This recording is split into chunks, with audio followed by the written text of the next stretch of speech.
பரஞ்சோதி சொல்றாங்க சக்தி கிட்ட, இந்த பரதநாட்டிய ட்ரெஸ்ஸ உங்க மாமா பார்த்தா இந்த ட்ரெஸ்ஸையே எரிச்சிருவாரு, பத்திரமா ஓ ரூம்ல கொண்டு போய் வச்சுக்க அப்படின்னு பரஞ்சோதி அந்த ட்ரெஸ்ஸ சொல்லிட்டு குடுக்கறாங்க சக்தி கிட்ட. சக்தி அந்த ட்ரெஸ்ஸ எடுத்துட்டு போறாங்க.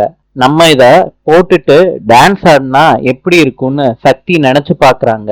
அந்த ட்ரெஸ்ஸையும் எடுத்து போட்டுக்கிறாங்க.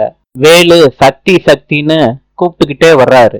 அப்ப சக்தி பின்னாடி நின்னுக்கிட்டு வேலோட கண்ணை மூடுறாங்க.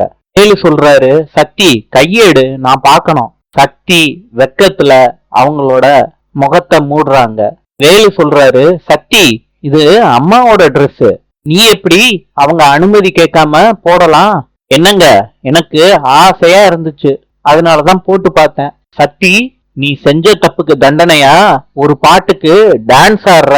என்ன வேலு சொல்ற? டான்ஸா? நானா? ஆமா சக்தி, நீ ஆடியே ஆகணும். வேலுவும் ஒரு பாட்டை போட்டு விடுறாங்க. சக்தியும் ஆடுறாங்க. இத பரஞ்சோதி பாக்குறாங்க.